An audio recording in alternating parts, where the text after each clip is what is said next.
tiền này cứ phơi anh ấy cứ khang nợ à lời như sao ở can khang phơi can khang phơi can là nghiêm nè kinh luôn mà nên phơi ấy nè đó nó còn mình phơi này cứ ban đây tha khang phơi mà cái gì nó chỉ điệp châu bên luôn này tại chợ tỷ cho người chợ cứ can khang nợ mùi tiền rưỡi có chương với bạc đầy còn tay ní chơi ngọt bạc đầy để dừng ảnh mười trường mà nè tại sao chương mình y rồi làng cho nó lời cho rưỡi có lơ chơi snuốt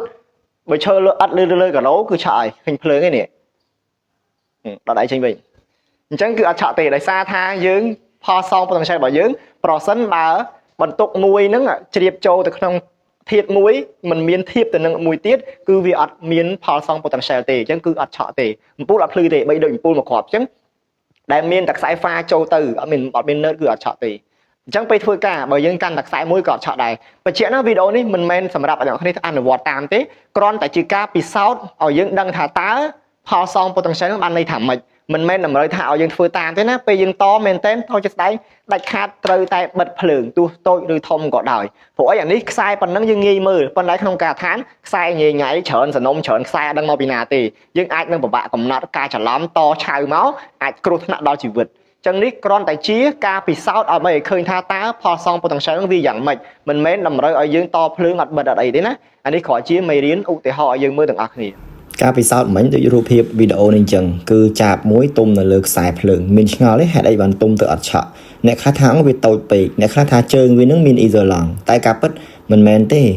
ជាខួបអគ្គិសនីទៅមានបញ្ហាឆក់ហ្នឹងតើវារត់ជាខួបមកពីរចេះហ្នឹងហើយវាចាប់ទាំងពីរអញ្ចឹងគឺវាឆក់ហើយតែកម្លៀតខ្សែភ្លើងមិនមែនអញ្ចឹងណាកម្លៀតច្រវែងអញ្ចឹងចាប់មិនអាចឈានជើងចាប់ពីមួយទៅមួយបានចឹងគឺវាអត់ឆក់យើងទេសួស្តីបងប្អូនទាំងអស់គ្នានៅក្នុងវីដេអូនេះផងដែរខ្ញុំនឹងចែករំលែកអស់គ្នាអំពីចលនាអគ្គិសនីថាតើគ្រោះថ្នាក់ម្ដងអំពីចលនាអគ្គិសនីគឺមូលហេតុអ្វីហើយក៏ដូចជាអំពីផលសង potential នៅក្នុងអគ្គិសនីផងដែរតើហេតុអីបានភ្លើងឆក់អញ្ចឹងយើងដឹងហើយថាអគ្គិសនីផ្ដល់គ្រោះថ្នាក់វាផ្ដល់ផលប្រយោជន៍ដល់ជីវភាពរស់នៅប្រចាំថ្ងៃរបស់យើងប៉ុន្តែវាក៏មានហានិភ័យបង្កជាគ្រោះថ្នាក់ជាយថាហេតុដល់យើងផងដែរប្រសិនបើយើងធ្វើការប្រើប្រាស់អគ្គិសនីដោយមិនបានត្រឹមត្រូវឬក៏មិនបានគិតគូរអំពីសុវត្ថិភាពក្នុងការប្រើប្រាស់ឬក៏ការធ្វើប្រហែលជាដើមអញ្ចឹងដើម្បីឲ្យយល់ច្បាស់ថាតើភ្លើងឆក់ដោយសារអ្វីខ្ញុំសូមបញ្យល់ដល់អ្នកអំពីមេរៀនខ្លីមួយនៅក្នុងអគ្គិសនីរបស់យើងដឹងហើយថាអគ្គិសនីគឺវាអាចបណ្ដាលគ្រោះថ្នាក់ហើយនឹងគុណសម្បត្តិអញ្ចឹងដូច្នេះការប្រើប្រាស់របស់យើងដាច់ខាតត្រូវតែមានការប្រុងប្រយ័ត្នក៏ដូចជាគោរពឲ្យបាននៅបទដ្ឋានការងាររបស់អគ្គិសនីផងដែរនិយាយរួមគឺកុំធ្វើប្រហែលអញ្ចឹងការឆក់ដោយចរន្តអគ្គិសនីគឺបណ្ដាលមកពីចរន្តអគ្គិសនីរត់ឆ្លងកាត់រាងកាយមនុស្សអញ្ចឹងបើយើងអត់មានភ្លើងឆ្លងកាត់ខ្លួនយើងអត់ឆក់កើតទេប៉ុន្តែភ្លើងឆ្លងកាត់តែម្យ៉ាងក៏មិនបានឲ្យឆក់ដែរភ្លើងឆ្លងកាត់តែម្យ៉ាងក៏មិនបានឲ្យឆក់យើងដែរប៉ុន្តែភ្លើងឆ្លងកាត់ឲ្យធ្វើឲ្យឆក់នោះគឺដោយសារមានផលសង potential តើផលសង potential គឺជាអ្វីផលសង potential គឺជាការធៀបរវាងពីរចំណុចបីដូចជាអំពូលមួយអញ្ចឹងខ្ញុំគូខាងលើនេះគឺបង្ហាញអំពីខ្សែខាង node និងខ្សែខាង pha ហើយមានអំពូលមួយយើងតអំពូលមួយនេះអំពូលមួយនេះប៉ងតែពីខាង pha ទេអត់មានតពីខាង node ទេអញ្ចឹងអំពូលនេះតើភ្លឺឬអត់អញ្ចឹងអំពូលនេះគឺអត់ភ្លឺទេទោះជាមានភ្លើងឆ្លងកាត់ក៏ដោយដោយសារវាមិនមានផលសង potential ទេជារួមគឺអំពូលនេះវាមានតែ pha ទេវាអត់មានខ្លួនវាអត់មានទៅធៀបនឹងអីទេអញ្ចឹងវាអាចភ្លឺបានទេតែបើយើងតមកខាងទៀតទៅកាន់ node ច្បាស់ណាស់អំពូលនេះភ្លឺដោយសារអីវាមានផលធៀប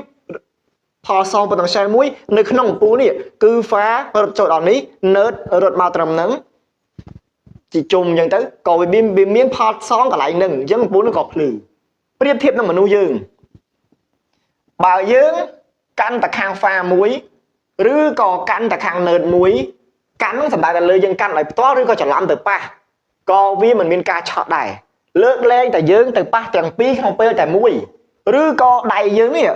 ឬក៏ខ្លួនយើងនេះទៅប៉ះជាមួយខាង pha នេះហើយជើងយើងឈរលើដីដែលគ្មានអ៊ីសូឡង់សំដៅទៅលើឥដ្ឋការ៉ូលើដីសើមឬដីខ្សាច់ឬក៏លើដីធម្មជាតិអានោះគឺវាមានផលសងហើយគឺវាមាន node ក្នុងហ្នឹង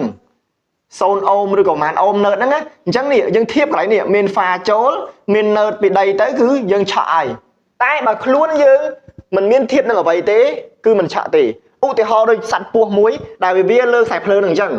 ខ្សែស្រាតណាពស់វាលើអញ្ចឹងពស់នឹងគឺអត់ឆក់ទេទោះវាប្រហែលគីឡូក៏ដោយ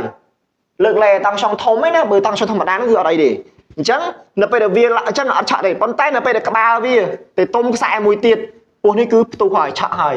ដោយសារវាធៀបពីចំណុចនេះពីចំណុចហ្នឹងអញ្ចឹងអាគិសនីបើឆក់តិចតិចធ្វើឲ្យយើងស្រាលដៃស្គៀបអញ្ចឹងណាបើឆក់ខ្លាំងអាចកត្រាក់សាច់ដុំឬក៏ឆក់ខ្លាំងមែនទែនគឺគាំងបេះដូងស្លាប់អញ្ចឹងដើម្បីជួយសង្គ្រោះមនុស្សពីការឆក់អគ្គិសនីយើងមិនគួរទៅកាន់ដោយផ្ទាល់ទៅចាប់ជនរងគ្រោះផ្ទាល់ទេគួរតែបិទប្រភពភ្លើងជាមុនសិន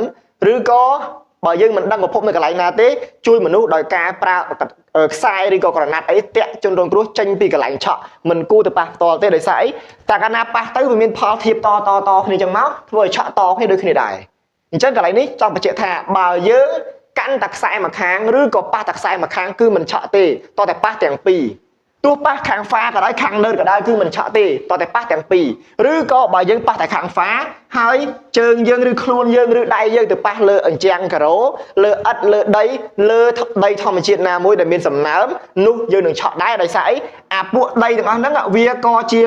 ផលធៀបមួយដែរគឺណឺតធៀបជាមួយនឹងហ្វាមកខ្លួនយើងមានផលសង potential នោះវានឹងឆក់ហើយអញ្ចឹងនេះគឺជាផលសង potential